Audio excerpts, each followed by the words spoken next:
Okay, guys, welcome to the new show of Like and Like. Today I'm talking to Steve Portigal. Am I pronouncing your name correctly, Steve? Or this is Portigal? Yeah, well, it's funny because you have just enough of a. I was thinking about that. You have just enough of an accent when you speak English that I can't tell whether you're saying it right or wrong, or it's just your natural pronunciation. So I say Portugal. Some people say Portugal, which is wrong. Which is wrong, yeah. But you have you managed to bridge those two pronunciations very nicely All right, uh, cool. with a Polish accent. I kind of like that the best. Cool. So, Steve, do you mind introducing yourself and telling our viewers what you're up these days? What you're up to these days?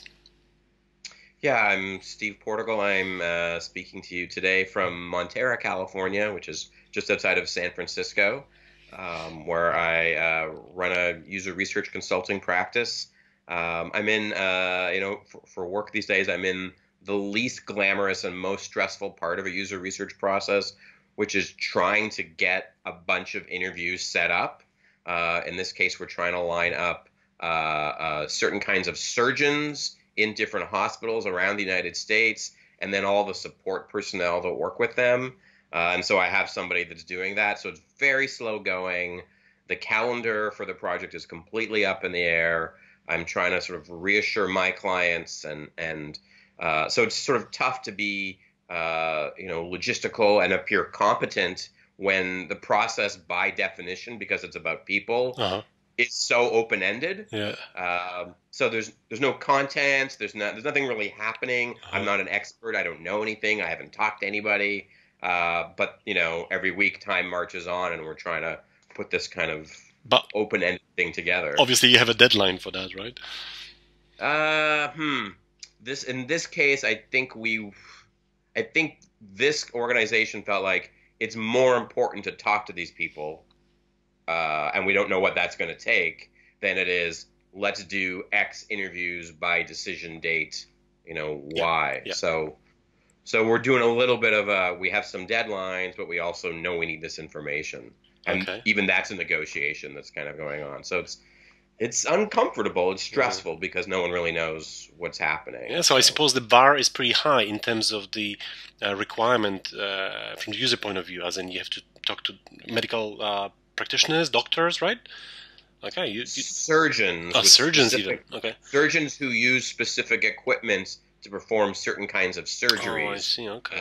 And there are many of them, Uh-huh. but there are not billions of them. Uh-huh. Uh-huh. And we're choosing to not have the client approach them, but I have someone approaching them. So, Oh, okay. it's a cold call, basically. Hi, Oh, I you see. don't know us. Uh-huh. We're trying to have someone come in and talk to you about your medical Wow. processes So just the versus when there's recruitment already a seems, relationship. yeah. So just the recruitment seems like half of the effort.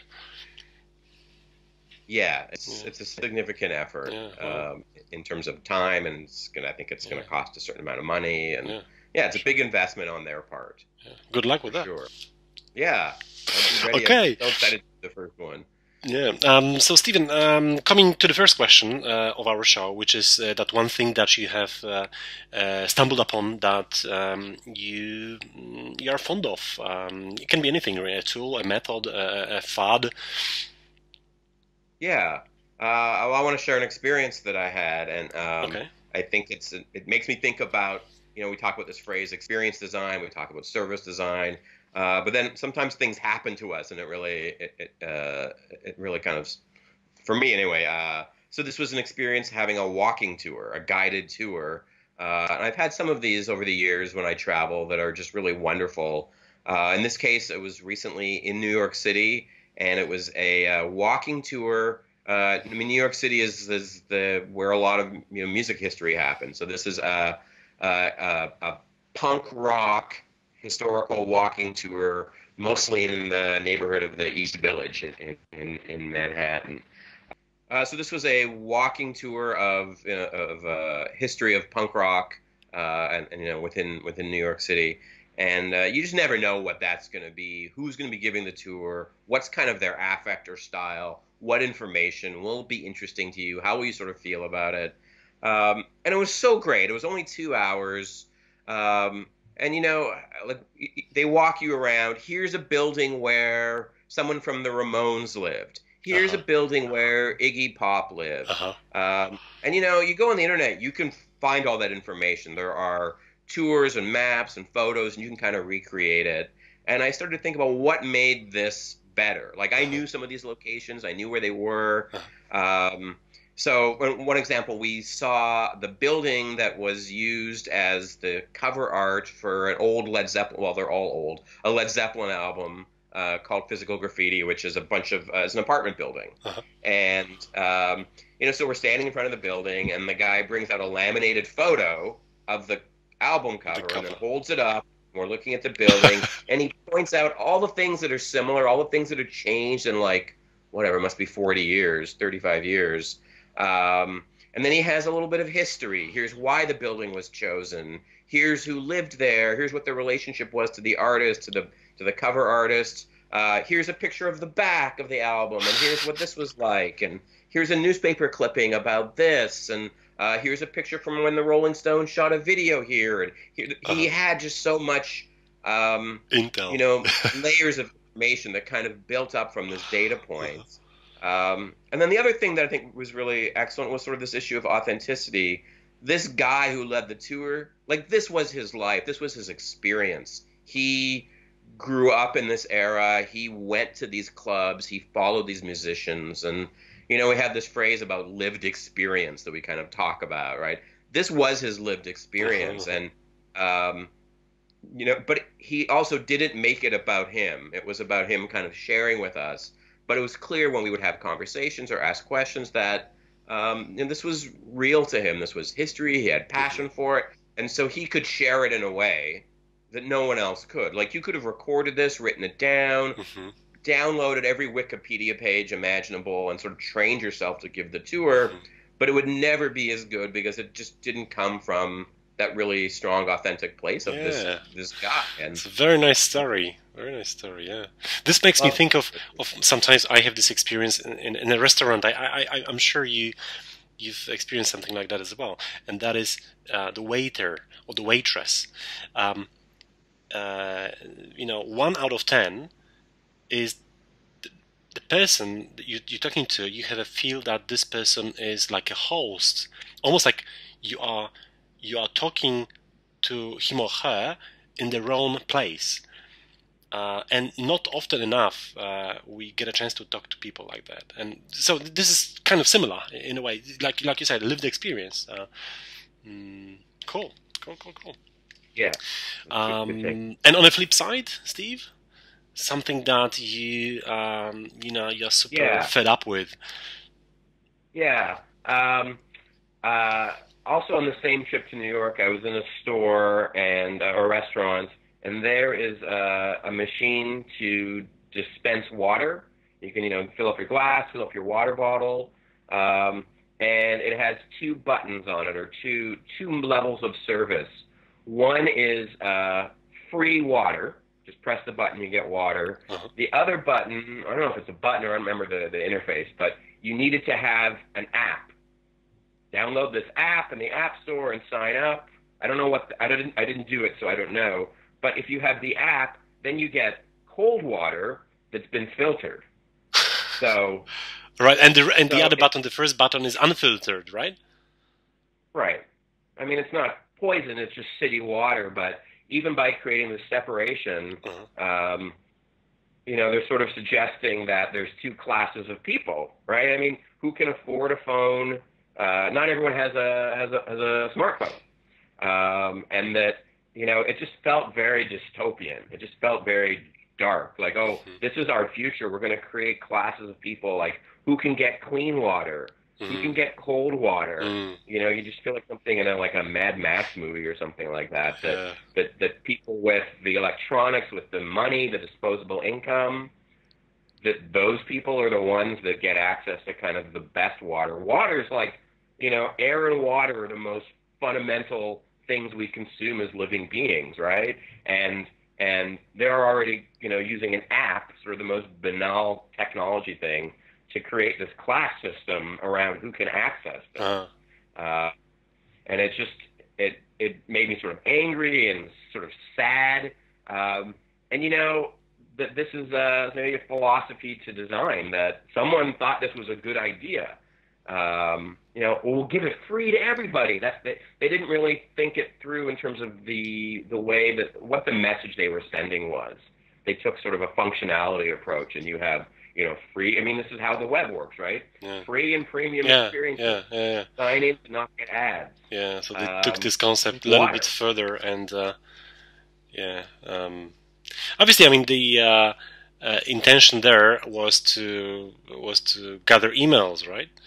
Just get as many emails as possible. It's definitely not super moral to do things like that. But I'm sure there are suckers who fall for that. Which option did you take? I just took the free water. I mean, the number of, let's just say I was willing to make the trade-off, and I do trade off personal information for access to things all day, just like many of us do. But to get my phone out, open up the App Store, download the app, press my thumb, sign in with my email address and make a new password, confirm my password. Yeah. Like, that seems just many, many, many steps just to get some cold water, which I didn't really care about. Maybe it was worth it. I think the point is then you can use any dispenser in the city and get free cold water all the time. But but that was city-owned sort of network of dispensers? No, it was a third party that had installed this dispenser inside a cafe. Oh, I see. Okay. So presumably you would go to other places in New York City, and they would also have this, and you could also use it. Once you signed up the first time. Okay. Cool. Okay, Steve, thanks for that. And the final one is that belief that you strongly hold that you think that some other people might not necessarily share this belief with you. I'm talking about different colleagues in the industry, and what would be that thing? Yeah, I mean, for me, this is about doing user research and what I often hear people say, or they hold this belief that research is about asking a question and then taking in that individual response, and that response is the thing that you learned. Mm-hmm. So that you're sort of gathering up an utterance from somebody's mouth, and not really thinking that research is a process of uncovering, and the thing that you conclude, it may never have been directly spoken. You're inferring and interpreting across many different things that people say, what people don't say, how they say it. That you create a new point of view about the issue that's informed by a lot of things, including what they say. But that's something new that we make. We have to go behind the answer to find what our belief is, what we want to conclude. So you see lots of posts that say, never ask, here's a question never to ask in user research. Never ask anyone this question. And that's, I think don't ask that question if you think that the response is literally going to be your conclusion. Oh, I see. But never ask what someone wants to pay for something. Well, don't believe the answer to that question is what your pricing should be, but a discussion about their expectations about paying and cost gives you a lot of information to draw your own conclusion. That's the thing. That's how I practice research, but I see it being discussed as kind of a question-answer conclusion, which is not. It's not that. Yeah. So not. I mean, you. While coming up with the conclusion, do you need to do it while talking to the other person, or can you do it post factum later on? I think it's both, but primarily afterwards. To me, my time spent talking to someone is about trying to understand that person and learn more about their beliefs and what motivates them and what their mental model is.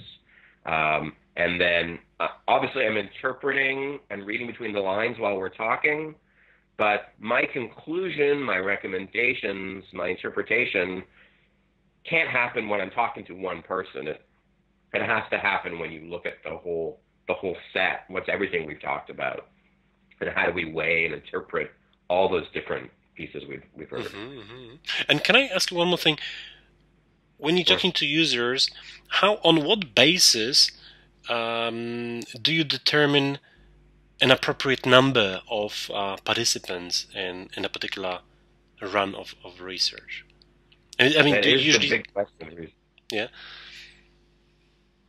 Yeah. You know, one of my shortcuts is I want to be able to kind of keep my arms around all the different people, and that's hard to do. You know, if you talk to 40 people, you're not going to be able to remember their names, let alone who told you this story, how they respond to a certain thing. So there's a point at which you can capture all that data and you can record it. This will vary based on your method and your objectives, but you know, broadly speaking, I want to sort of live with all those stories and all those people, even if I have to, you know, be reminded what their names are, which was the one with the cat, or who's this person. All right. So anything above 10 would seem, by this definition, anything above 10 would seem hard to really keep in your head at the same time. Yeah. Right. Now, if you're doing something like we want to talk to surgeons and hospital administrators, now that's sort of two separate groups. Or we want to talk to people in London and in Tel Aviv. Well, then that's also sort of different groups. But right, that that sort of 8 to 12 people is and that to me is a lot of data. I learn a lot. I start to have a lot of ideas and conclusions. You know, when I get pressure to do more, then I say, well, let's sort of do a smaller amount, and then let's come up with some conclusions or hypotheses, and let's go out again and do more, but with sort of that initial platform of interpretation as a starting point, rather than try to take it all in, you know, and sort of drown in that. I don't like to drown in the data. For sure. Thanks for that.